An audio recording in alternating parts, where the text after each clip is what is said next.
uno muy importante otorgado en Madrid. Y su novela Te buscaré un amante se agotó y ya vamos por la segunda edición de próxima aparición. María Vilalta participa permanentemente de congresos y encuentros nacionales e internacionales.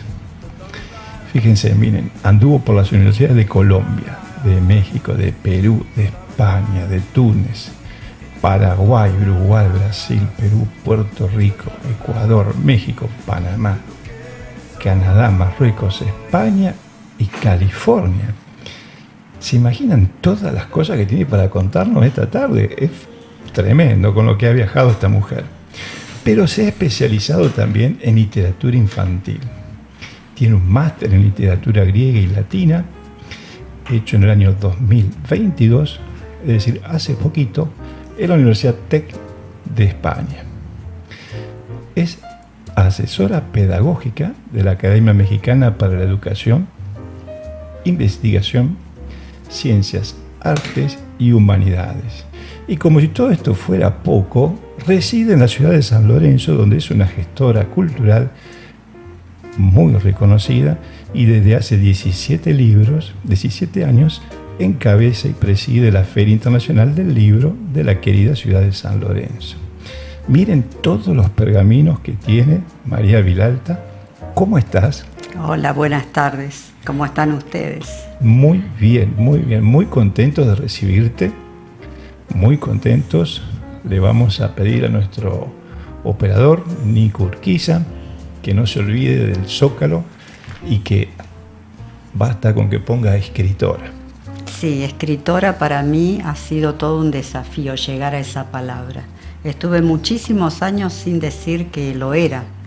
O sea, trabajaba en eso y sentía un pudor terrible y pasaron muchísimos años hasta que me atreví a poner la palabra escritora. ¿Era muy grande para vos el Sí, título? yo le tengo mucho respeto a la literatura. O sea, creo que es como una catedral donde uno tiene que entrar después de mucho tiempo de trabajo, de oficio, de prepararse, y no te da la categoría ni siquiera los premios ni nada por el estilo, sino la madurez de uno que sabe que está en el oficio desde hace muchísimos años y que ya hay una cierta seguridad en lo que vas produciendo. ¿Es un trabajo la escritura? Sí. ¿Una pasión? ¿Un amor? Todo junto. Para mí representa la parte más linda de mi vida. Te lo digo al mismo nivel de mis hijos. O sea, ese amor así profundo, enraizado, que no se puede dejar por nada, ni por nadie. Tenemos muchos hijos tuyos aquí en la mesa de trabajo para compartir hoy con nuestros queridos. Algunos, no traje a todos porque si no... Sí, porque te iba a complicar, iba a tener que venir con un changuito del supermercado. Lo hago cuando viajo. Yo soy una escritora sui generis, porque no tengo distribución en el país. Me preguntan mucho dónde conseguir los libros y yo voy valijeando, como hacían antes los vendedores ambulantes. Entonces voy con mis valijas llenas de libros, los vendo, gracias a Dios, en todos los países donde voy, y regreso con la expectativa de editar otro nuevo o hacer algo nuevo. Viste que ese es un modelo, vamos a decir modelo de negocios, entre comillas, sí. Que está ganando cada vez más adeptos, e inclusive el tema del café libro, aportar para un café para que salga una obra, adelantar apoyando a la editora con algunos libros comprados anticipadamente. Cassiari también ha desarrollado un sistema que hasta le permitió hacer una película. Sí, porque te digo que la industria de la distribución, que es una industria aparte de editar, cobra un dinero muy importante en la distribución de los libros y no te queda ganancia. Claro. En su momento a mí, por ejemplo, me propusieron cuando quería distribuir uno de los libros, Te buscaré un amante o Carmen Carmela, se quedaban con el 70% del precio. Y vos con el 30% no cubrís costos. Vos sabés que en una botella de vino, me explicaba un sommelier de los que ha pasado por aquí en nuestro programa, 1/3 es para el productor, 1/3 para el distribuidor y 1/3 para el vendedor. Claro. Cuando uno agarra una botella de 9.000 pesos, el fabricante del vino solamente se lleva 3.000 pesos. Y ahí va el vidrio, el capuchón, la etiqueta, todo el trabajo, el vino. O sea, verdaderamente se diluye el esfuerzo de quien generalmente... A mí me tocó incluso despreciar ventas, te hablo de 300 ejemplares por tanda, por ejemplo, me acuerdo en aquel momento era para las bibliotecas argentinas porque no alcanzaba a cubrir los costos. Entonces me propuse, como yo tengo mi otra parte que es ciencias económicas, soy recibida en ciencias económicas, me propuse que iba a encontrarle un camino alternativo y a mi manera lo he encontrado. Sin que ninguna es esto duda. de viajar, de armar relaciones, de tener entrada en ambientes muy lindos como son las universidades o escuelas secundarias. Y bueno, y así voy haciendo mi camino. Sin ninguna duda, porque has viajado un montonazo. Sí, ahora en noviembre ya voy para la Feria de Guadalajara en México. ¿Y ahora de dónde venís? Ahora vengo de Colombia, de 2 ciudades importantes, no tanto en población, sino en cómo se activan hacia la cultura, hacia el libro, hacia la lectura. Y por ejemplo, en una de ellas que fue una lectura de poesía, que había otros compañeros colombianos, había 200 personas para la lectura de poesía, que a mí me asombró. Acá no lo logramos conseguir, excepto cuando Rosario hace el encuentro internacional a lo mejor poético, pero no hay 200 personas todas juntas nada más que para escuchar poesía. Claro, lo que fue un éxito impresionante en Rosario fue justamente la Feria del Libro, que no sé, eso vi. No sé cuándo se hará en San Lorenzo. Mira, en San Lorenzo habitualmente la hacíamos un tiempo antes de la de ustedes, pero este año no hubo fondos y la verdad que es mucho riesgo armar una feria tan grande como la nuestra. Nosotros siempre traemos invitados internacionales de prestigio, eso sale un costo importante, armar la planimetría es otro costo importante, todo parece que hablara nada más que de economía hoy, pero realmente la idealización que tenemos con la obra literaria, que de golpe nos va a tocar la varita mágica y vamos a vender un montón de ejemplares y eso va a ser un éxito, después de muchos años se va perdiendo, porque la realidad es otra. Y lo que te empuja a seguir escribiendo es esto que vos me preguntabas, es la pasión, porque uno es feliz en ese lugar. Vamos a contarle a nuestro querido público que tenemos un segundo bloque con un gran historiador y luego en el tercer bloque del programa vamos a escucharlos cómo leen algunos de sus textos. Porque no solamente vamos a hablar de amor y economía. Sí, que lo ideal es que la gente escuche lecturas. A mí me encanta cuando se apropian de los libros, los manosean, los hacen suyo y van descubriendo ese gustito por la lectura. Lo más importante que podemos dejar desde nuestra generación, que ya todos somos mayorcitos, es esa llave feliz, como la llamo yo, que es el libro, que la gente pueda leer, porque es el momento donde realmente se hace libre. María, vamos a mostrar, ya que tengo cámara, tu último trabajo, que tiene que ver con la ciudad de Tánger, en Marruecos. Bueno, en Tánger fue el primer trabajo de traducción, con Te buscaré un amante, y anduvo muy bien, se distribuyó por todo Marruecos. Y mi traductor me pidió que hiciera alguna historia sobre la ciudad de Tánger, porque Tánger es una ciudad cautivadora. Ahí han estado los Beatles, estuvieron todos los grandes artistas del mundo, porque tiene un encanto de color, de olor y de música. O sea, Tánger es muy especial. Drizzy es un pintor real que existió en Tánger de la época del expresionismo y era muy particular. Yo me encuentro en un desayuno en un hotel con su viuda. Intenta sentarse en mi mesa y le digo, siéntese, a mí me encanta charlar. Y se sentó y me empezó a contar la historia, que venía a publicitar, digamos, una presentación de las últimas obras de Drizzy, le hacían un homenaje, y cuando me empieza a contar la vida que habían pasado, ella es europea, el árabe total, le digo, María Yardén se llama la señora, Le digo, yo no busco las novelas me buscan a mí. Le digo, ¿me dejás escribir esta historia? Sí, me dice, encantada. Y bueno, y en lugar de descansar en esa locura que tenemos los escritores, estuve 4 o 5 días, no recuerdo bien, levantándome todos los días a las 6 de la mañana, en lugar de quedarme a dormir hasta las 9 en un hermoso hotel, y tomándole nota de algunas cosas. Y ahí se gestó esta historia que es la mirada de ella como europea, como personaje europeo, la mirada de él como árabe, como manejaba su mundo árabe, y hay un tercer personaje que es un comentador, que viene a representar el mundo latino, cómo ver latino estos dos mundos que tampoco le pertenecen, pero que sabe que están en juego todo el tiempo. ¡Qué fantástico! Tánger en los ojos de Drizzy. ¿Y cómo hacemos para conseguir esta novela? Esta está editada por una editorial panameña, creo que está en Amazon.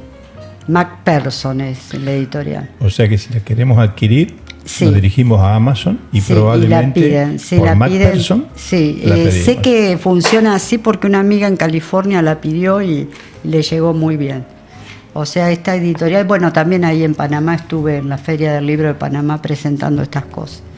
Y el día que besé a Merlín, de poesía. Pigmalión. Miren Sí. qué tapa, qué libro. Es hermoso ese libro, la verdad que como objeto el libro es muy hermoso. ¿Y qué pasó el día que besaste a Merlín? Bueno, ahí hay toda una ¿Pasó historia. eso? ¿Sucedió? ¿O? Y vaya uno a saber, hay que leerlo.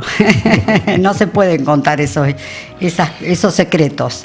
Pero sí me di cuenta cuando termino el libro que hay toda una cuestión con el mundo celta, que yo no me había percatado. Cuando lo termino recién se me revela que había estado escribiendo muchas cosas celta ahí adentro. Son versos muy cortos, es como un desafío nuevo, porque yo generalmente tengo una poesía que son de versos más extensos, y acá es como que todo se achicó para ir hacia la esencia. Y también tenemos cosas para los niños, las medias perdidas. Bueno, todo el tiempo perdemos medias. Y acá bueno, está. eso es muy... El personaje que tenés ahí en la tapa es Puro Pelo, que lo hace Juan Chaveta, y participó conmigo de la ilustración. Y tiene de curioso que por un lado hablan los seres humanos y vos lo ponés pata para arriba, el dibujo no tiene ni pie ni cabeza, se puede ver de los dos lados. Si vos lo ponés pata para arriba, hablan las medias, pero abrilo, vas a ver cuando lo abrís. Permiso. ¿Ves? Por ejemplo, acá están hablando los humanos y vos lo ponés así y hablan las medias. Ah, perfecto. Vamos a mostrarlo. Y las medias no se caen, digamos. En panorámico. Claro, el dibujo está... Es de ilustraciones exquisitas. Sí, la verdad que se pasó Juan Chaveta con los dibujos y bueno, y la historia es una historia sencilla porque es para niños chicos, pero es muy rica porque habla de la integración. Las medias se juntan, aunque sean con pintitas, aunque tengan una sea amarilla, la otra azul, terminan haciendo como un coro que quieren estar juntas. Y esa idea la usaron, vos sabés que yo me encontré con un escritor en un bus mexicano y me pidió permiso para usar la idea y le dije que sí. Y la encontré hace 2 años, ¿sabés para qué? Para la campaña de los niños autistas. Uy, qué lindo. Usó lo de las medias perdidas. Maravilloso. Así que son cosas que para mí regalitos de la vida, ¿no? Le vamos a pedir a nuestro operador, Nicolás Urquiza, sí, que nos ponga un temita que trajiste de Charles Aznavour. Ah, me encanta, sí. De factura francesa. Sí. Y nos abre el espacio para recibir a nuestro próximo invitado. ¿Cómo no? Y arrancamos la segunda parte de Corazoneando por la Vida. Deja todo. Si estás haciendo streaming, seguí mirando. Y todas las otras actividades, déjala. Para un ratito porque vamos a recibir a otro gran escritor que más que escritor es historiador y es un gran amigo. Les voy a leer algo. Por ahí me emociono, no me reten. Si, como se ha dicho, la historia no está esculpida por el tiempo, sino garabateada por la fina pluma de quien tiene las agallas para descubrirla, entonces este documentalista será considerado como un claro y audaz personaje que viene a llenar de luz una de las tantas páginas de nuestro pasado, mistificadas por leyendas urbanas y habladurías populares. El silencio de las víctimas aparece tácito en cada página de este libro, en cada operación inmobiliaria, en cada norma administrativa, en cada consideración sanitaria.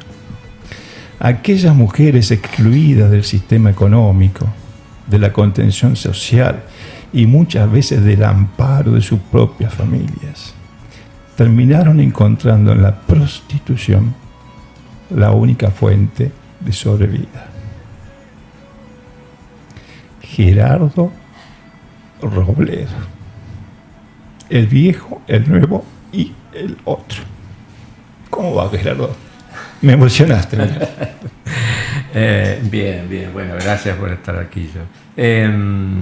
Sí, eso es una síntesis maravillosa que escribió José Luis Escarsi en el prólogo. Y bueno, somos amigos y cada vez que lo leo me emociono. El viejo, el nuevo y el otro. Comunidad, religión y sexo. Historia de un cementerio judío singular. Y acá estamos viendo, para aquellos que tienen streaming en este momento, la tapa y la contratapa de tu tremendo trabajo en el cual estuviste ¿cuánto tiempo documentando? Bueno, esto empezó en el año 2002, 2003 y ahí hubo una etapa muy intensiva de relevamiento en muchos aspectos, no solamente documental, sino físico, de planimetría, sumergirse en los archivos de Nadero Baigorria. Y una vez completé, hice un relevamiento fotográfico en ese momento total, son aproximadamente 15.000 imágenes, que muchas de esas ahora son históricas, porque el paso del tiempo ha ido deteriorando el cementerio y entonces esas cosas ya no están, pero están las imágenes. Vamos a ir pasando mientras charlamos algunas de esas imágenes. Bueno. Pero contanos, Gerardo, ¿qué te motivó a hacer esto? Esto es un acto de justicia histórica, es una reparación muy grande, es un haz hacia una nueva forma de investigar la historia. Vos sos antropólogo, ¿cómo es el tema? Sí, yo tengo una formación, técnica, universitaria, y después la formación en antropología. Mi familia política era judía, y entonces yo conocía bien, todo esa cultura, ese devenir de las familias y de la sociedad. De casualidad, en una fiesta, de una persona muy mayor que cumplía años, alguien en tono de chanza le dice, ¿y ya compraste el terrenito? ¿Dónde te vas a enterrar? ¿Acá o en el otro? A mí me llamó la atención porque en Rosario había 2 cementerios, ¿y el otro cuál era? Entonces cuando pasó todo eso, me acerco y le pregunto, ¿cuál es el otro? Dice, el otro es un cementerio que está prohibido para la comunidad, que está en Nadero Baigorria. Punto. Y ahí me despertó todos los bichitos adentro mío a ver qué era ese cementerio. Mientras hablabas, nuestro operador Nicolás iba pasando algunas imágenes. Ajá. Y acá estamos viendo, por ejemplo, detenete ahí, Nico, un minuto. Sí. ¿Qué estamos viendo? ¿Eso es una lápida? No. El rito judío para enterrar a una persona implica un lavado que, si bien se hace con agua, no es un lavado higiénico, sino que es un lavado espiritual, porque la persona tiene que llegar pura a la tierra. Porque todo el tema de la pureza y la impureza es fundamental para la religión judía. Entonces en esa es una mesa de mármol en donde ahí se lavaban los cuerpos antes de enterrarlos. De paso está a decir que esa mesa no existe, ya, no está. Vemos que en la cabecera, imagino que es la cabecera, ¿no? ¿Había una inscripción tallada? Sí, en la cabecera hay una inscripción porque todo este cementerio fue donado por los integrantes de la comunidad de judía que lo creó, y hay placas por todos lados diciendo quién lo hizo y por qué, a veces por qué también. Vos sabés que hemos recibido, entre otros queridos amigos en esta mesa, a Ricardo Marconi, que tiene un trabajo muy interesante sobre lo que fue la mafia y sus raíces todavía en Rosario, ¿no es cierto? Y surgió justamente el tema de la prostitución y de la prostitución como industria. ¿Esto fue así? Sí, indudablemente que fue así. No fue una cosa planificada. Los judíos en Rosario llegan muy a finales del siglo XIX y no eran proxenetas, eran personas normales, digamos. Inmigrantes. Pero luego, cuando se establecieron otras familias, empezaron a observar que Rosario era un lugar excepcional para ejercer la prostitución como negocio, porque tenía dos fuentes de hombres ávidos de sexo.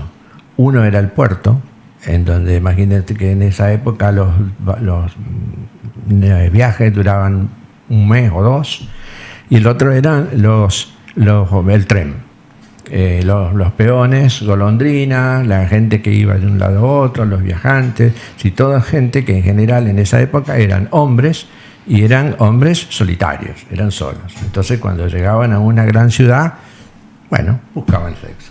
¿Y los prostíbulos estaban cerca de las estaciones de trenes? Los prostíbulos estaban entre el puerto y la estación de ómnibus, lo que hoy es el barrio de Pichincha. Hoy no es así porque la ciudad cambió, pero en esa época era así. Es decir, no fue ahí el asentamiento definitivo, estuvo en otros lugares de la ciudad, pero al final los centralizaron en ese lugar.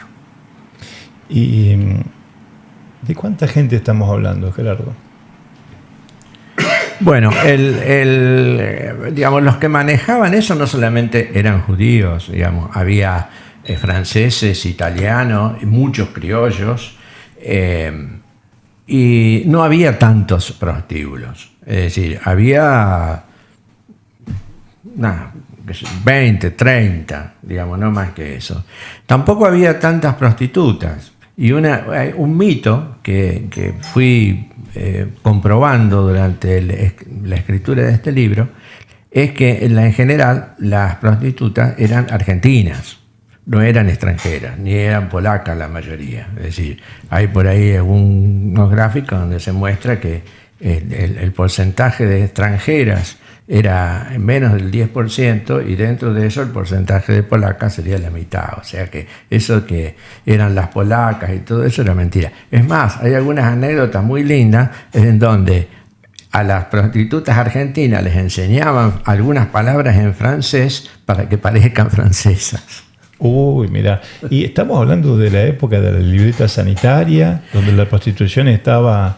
La prostitución estaba permitida y reglamentada, y era un gran negocio, no solamente para los proxenetas, sino que el gran negocio de la prostitución era para el Estado. Es decir, la municipalidad en el caso de Rosario, o después la municipalidad de Granadero Baigorria, cuando se trasladaron los prostíbulos a Granadero Baigorria, era importantísimo. Por ejemplo, durante los 10 años o más o menos que duraron los prostíbulos en Baigorria, la mitad del presupuesto de la ciudad era en base a la recaudación de los impuestos sobre los prostíbulos. Cuando en el año 37 se abolió la prostitución en toda la Argentina, la municipalidad de Granadero Baigorria lo siente muchísimo y 5 años después se lo sigue reclamando a la provincia de que le mande más fondos porque no tienen los prostíbulos. Nico, ¿podés ir pasándonos algunas de las otras fotos y las vamos comentando justamente? Aquellos que la pueden ver lo van a ver. Acá tenemos el gráfico al que decía Gerardo Robledo, referencia recién. ¿Querés explicarlo un poquito, Gerardo? Sí, ahí, digamos, en el eje inferior está la edad de las prostitutas. Esto es de Granadero Baigorria, donde hay un registro. Yo tuve acceso a un registro muy detallado de la población de las prostitutas. Lo que está en rojo son las argentinas y lo que está en amarillito son las extranjeras. O sea, vemos que extranjera había muy pocos. Claro, por ejemplo, la columna más importante es la de 23 años, la de 24 años, y ahí registradas tenemos en Granadero Baigorria 19 argentinas y 2 extranjeras, y en la de 24 años tenemos 35 argentinas y 4 extranjeras. Sí, evidentemente era, por lo menos en Granadero Baigorria, la situación era muy, no voy a decir desequilibrada, pero bueno, era evidentemente las chicas argentinas dominantes en esta. Sí, y es interesante ese gráfico porque se pueden ver 3 sectores etarios diferenciados, es decir, las prostitutas tenían la mayor actividad hasta los 30, 35 años, después entraban en una etapa, digamos, amesetada, y al final, digamos, ya las que eran un poco de 35, digamos, en adelante, fíjate que son prácticamente extranjeras, prácticamente no hay argentinas, porque eran prostitutas profesionales.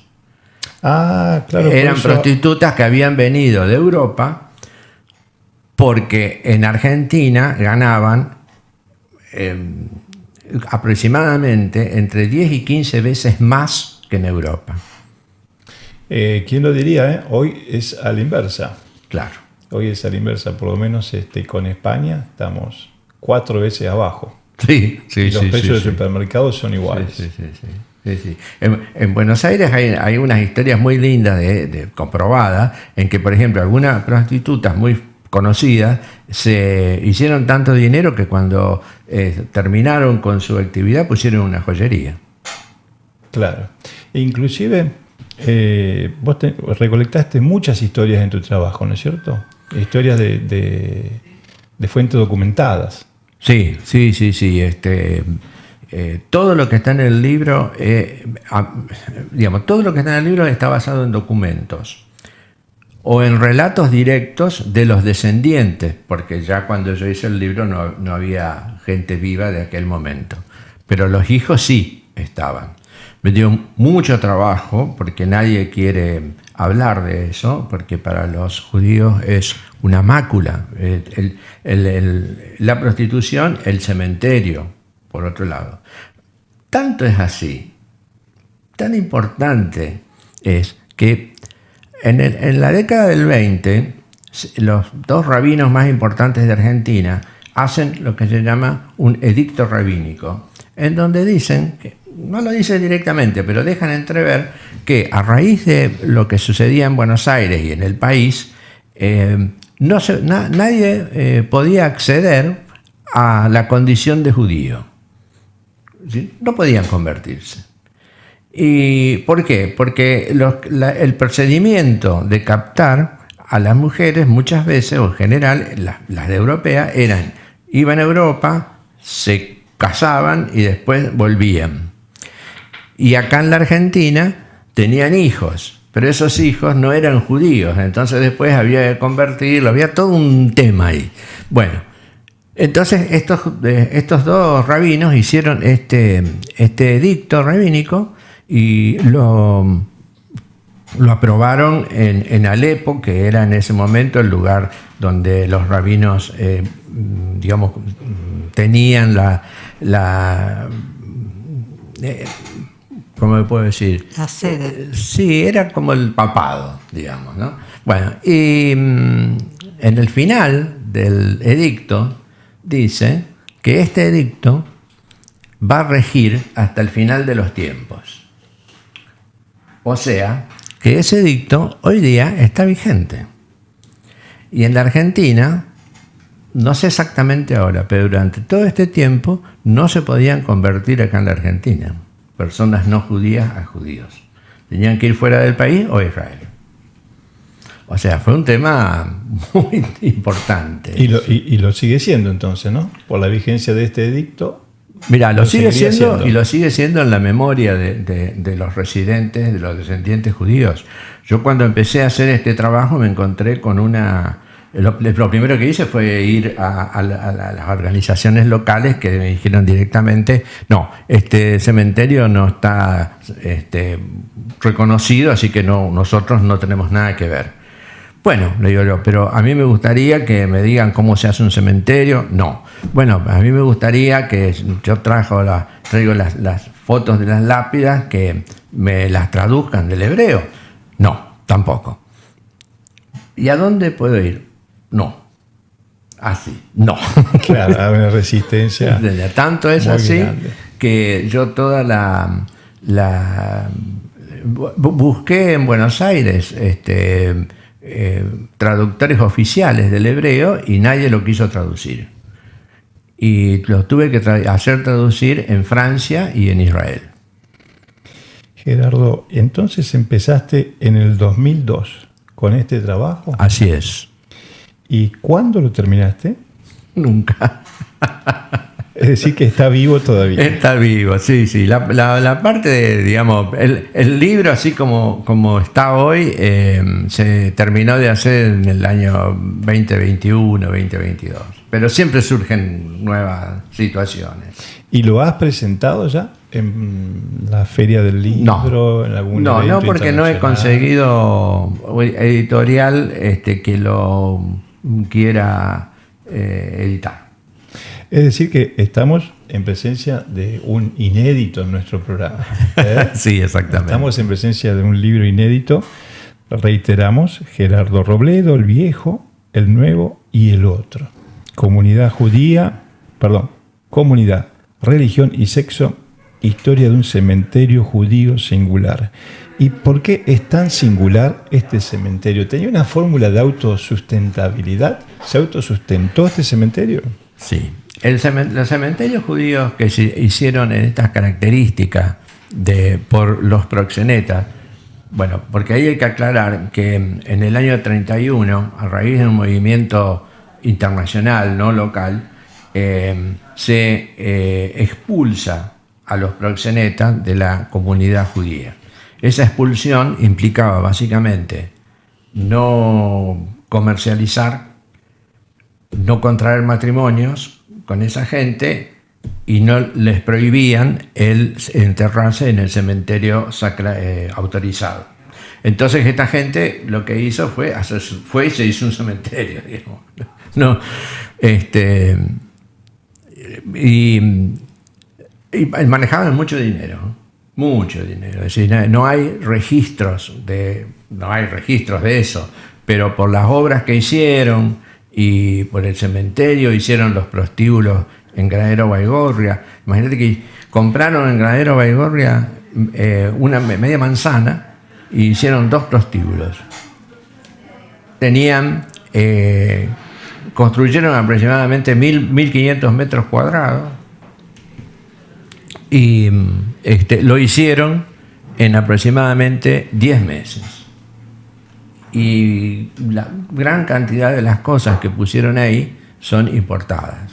O sea, digamos, ahora hay muy poco ya, pero eso para dar la magnitud del dinero que movían. Y al margen de eso compraron el terreno del cementerio y lo hicieron.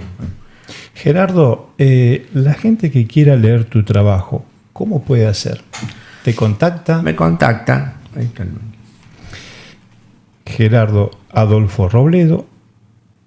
El mail es gerardoak@hotmail.com. Si me permitís, pongo la tarjeta al aire. Sí. Pongo la tarjeta al aire para todos aquellos que quieran contactar a nuestro amigo historiador Gerardo Robledo. Estamos fuera de foco ahí. No sé si, Nico, lo podés corregir eso. Estamos fuera de foco. Ahora sí, te la pongo más. Ahí está, ahí está. Para aquellos que están en este momento con la posibilidad de verla, la tarjeta, Gerardo Adolfo Robledo, gerardoak@hotmail.com. Y ustedes así van a poder ponerse directamente en relación con el autor de este libro tremendo, El Viejo, el Nuevo y el Otro. Contestando la segunda parte de lo que me preguntaste, es decir, este cementerio es único en el mundo. En el mundo hay solamente 3 o 4 cementerios de estas características que hicieron los proxenetas en distintos lugares del mundo. Uno está en Avellaneda, en Buenos Aires, uno en Brasil y otro en Estados Unidos. Pero los otros, el único cementerio que se conserva exactamente igual como se planificó es este. Los otros han sufrido distintas expoliaciones, los han parcializado, digamos, un poco de todo. Vamos a escuchar un cachito de Carrozas de Fuego, de Vangelis, que le pedimos a Nico que lo tenga ahí en la carpeta como separador. Y nos vamos a despedir cada uno leyendo un texto. ¿Qué les parece? ¿Sí? ¿Arrancamos, Nico? Bueno, para hacer el contrapunto de lo que estuvo diciendo acá Gerardo, que es bien duro, vamos a leer un poco de poesía y poesía de tipo amorosa. Y de este libro, que es el último, El día que besé a Merlín, voy a extraer 2 poemitas cortos. Soy Eva. El amor me vuelve primitiva. Ensayo mi canto de víbora enroscándose lento en tu cintura. Ya nos arrojaron del paraíso. ¿Qué más da ser manzana o víbora? Estamos condenados a encontrarnos. Eres Adán. Me sumergí en el estanque de tus brazos. No hubo distancia entre el agua y mis tobillos. Reímos por el placer del agua y ciertas tonterías. Me sumergí sabiendo que no sé bracear y que el terror despierta a los demonios. Juro que volvería a ahogarme en esas sábanas, altar precario del agua y sus peligros. Luna menguante, y este es el último. Un beso puede sostener el mundo o hacer sobre tu carne la catedral del deseo. ¡Wow! ¡Qué bello! Muy bueno, muy bueno, muy bueno. María Villalba. Vilalta, perdón. 2 veces alta, y como es falso es con B corta. Es que estoy sin lente, María, te pido perdón. El día que besé a Merlín. Y aquella tarde rubiosa cayó la última palada de tierra sobre el último ataúd, y la línea que cruzó desde el último registro hasta el último renglón de la página del libro de inhumaciones del cementerio. Pero 30 años después leí papeles, imágenes, piedras de lápidas y todo en el silencio de sus actores. Entré en el particular tema de la prostitución en Rosario, en el barrio de Pichincha, en Granadero Baigorria y en las huellas de la Unión Hebraica.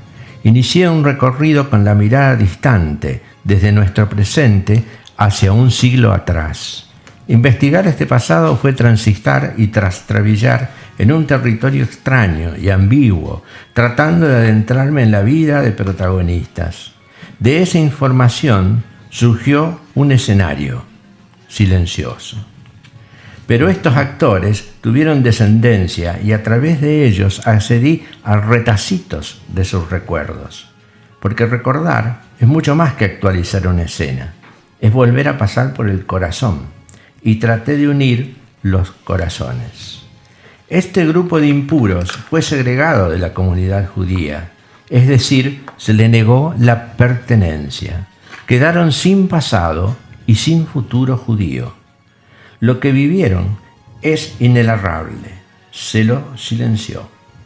Esta situación grabó como tatuaje el rechazo y el miedo de muchos más allá de las personas que lo vivieron directamente. Enterrarse en este cementerio era y es una mácula para la comunidad judía. Pero el silencio trasciende al individuo y se transmite sin necesidad de vehículo. No esquivó a los hijos ni a los nietos, que perciben que hay una laguna prohibida, un tiempo borrado.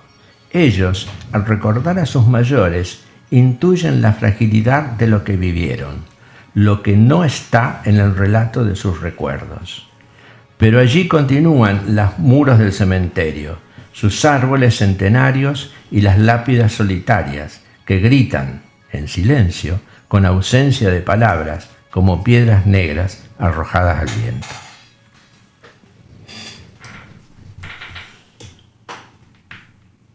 Gerardo Robledo, el viejo, el nuevo y el otro. Y terminamos un programa perfecto. Quedé muy emocionado por las piedras negras de Gerardo. Ya nos volveremos a encontrar el miércoles que viene. Prepárense porque viene un sommelier y vamos a hacer un contrapunto entre dos grandes bodegas de champaña de la República Argentina. Así que el miércoles que viene vamos con degustación. Y hoy muchísimas gracias a nuestros amigos María Vilalta y Gerardo Robledo. Hasta muy prontito.